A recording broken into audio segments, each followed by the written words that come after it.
Est-ce qu'il est juste de parler d'accessibilité et de démocratisation? Est-ce que ça a été des concepts qui sont demeurés et qui ont eu une grande importance dans votre réflexion et dans la rédaction du rapport? Là, M. Duchesne, vous touchez les deux concepts de base du rapport Parent. Oui, oui. L'accessibilité pour tous, ça, pour nous, c'était fondamental. Et ce qui s'appelait la démocratisation en même temps, c'est-à-dire que les institutions d'enseignement, d'abord, deviennent publiques, qu'elles passent du privé au public, c'était très important, que les institutions d'enseignement public soient gratuites, c'était très important aussi pour nous, et que les institutions d'enseignement soient mixtes, pour garçons et filles. C'était trois grands changements, ça, qui se sont produits à la suite du rapport Parent. Bon, c'était dans le rapport Parent, mais ce n'est pas le rapport Parent qui a réalisé tout cela, si vous voulez. Mais c'est ceux qui ont suivi, qui ont pris en charge la mise en application du rapport Parent, ce sont eux qui ont visualisé les cégeps. Hein.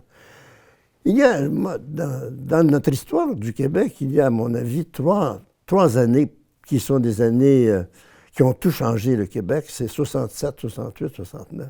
Là, c'est pendant ces 3 années que les premiers cégeps ont été créés, les 30 premiers cégeps, à partir des collèges classiques qui existaient, à partir des écoles normales. On ne partait pas de rien. On partait des institutions qui existaient déjà, mais on les transformait. De privées, elles devenaient publiques, de séparées, elles devenaient mixtes, et de payantes, elles devenaient gratuites. C'est un grand changement. Et puis, en 1969, le gouvernement du Québec a créé l'Université du Québec, l'UQAM, mais aussi Trois-Rivières, Rimouski, Chicoutimi. C'était le début des...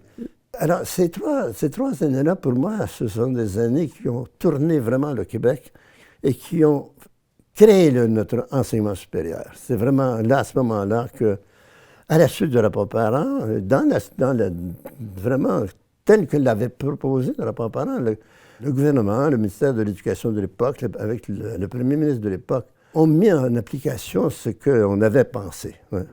Bien sûr, grâce aussi au travail des comités qui ont été créés, parce que pour mettre en application le rapport Parent, Paul Gérin-Lajoie d'abord, et puis ceux qui lui ont succédé, ont mis en place des comités pour créer les cégeps, pour créer l'université de l'UQAM, pour créer les autres universités.